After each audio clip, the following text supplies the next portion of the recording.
৯৪ minute ৩৫ সেকেন্ডে England তাদের প্রথম অন টার্গেটে শট করেছে, যেটা করেছেন জুড বেলিংহ্যাম, এবং সেই গোলে তারা ম্যাচ বাঁচিয়েছে। ফার্স্ট হাফে ইংল্যান্ড একটা অন টার্গেটে শট রাখতে পারে নাই। এরকম ঘটনা কোনো একটা মেজর টুর্নামেন্টে ইংল্যান্ডের সবশেষ কবে ঘটেছিল জানেন? আমরা দেখিনি, আপনি দেখেছেন।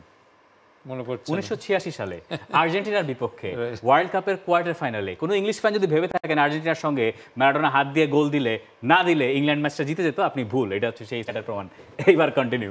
না, মেইনলি হচ্ছে যে ম্যাচটা তো আসলে মিডফিল্ড রোটেশন নিয়ে যেটা বলছিলাম একদমই হয় নাই, এবং নো ভার্টিক্যালিটি ইন দ্য প্লে ইংল্যান্ডের, এবং সেই লাইন ব্রেকিং রানগুলি হচ্ছিল না। বরং যখনই বল পাচ্ছিল স্লোভাকিয়া ইন অ্যাটাক, দেখাচ্ছিল পিছন থেকে রানাররা দৌড়াচ্ছে, এবং ওই রানারদের ট্র্যাক করতে না পারার জন্য কিন্তু গোলটা খেলো ইংল্যান্ড।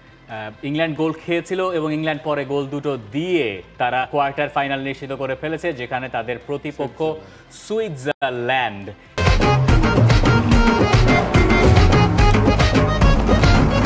বড় বাঁচা বেঁচে গেল ইংল্যান্ড, বেঁচে গেলেন গ্যারেথ সাউথগেট। বড় বাঁচা কি বাঁচলেন? মানে যখন আপনি 94th মিনিট পর্যন্ত আপনার একটা গোলের জন্য ওয়েট করতে হয় যে আপনি ওই হাফটা ছাড়বেন, সেখানে কিন্তু সাউথগেটকে মনে হয় এই আজকের ম্যাচের পারফরমেন্স নিয়ে বোধহয় প্রশ্ন তিনি এড়াতে পারবেন না, কারণ তিনি ওই কনস্ট্যান্ট একটা প্রেশার, ইংলিশ মিডিয়ার প্রেশার, সব কিছু নিয়েই তিনি মোটামুটি স্টার্ডি যেই লাইন আপটা ছিল সেটাই নামালেন, সেটা কাজও করছিল না।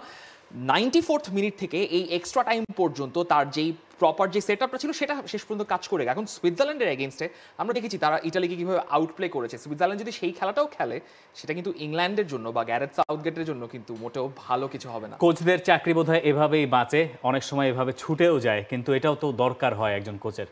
না, অফকোর্স অ্যাকচুয়ালি প্লেয়ারদের আমরা যেটা বলি, without you we are nothing, you are everything for us, because তারা তো খেলবে, তো এটাই আসলে নিয়ম।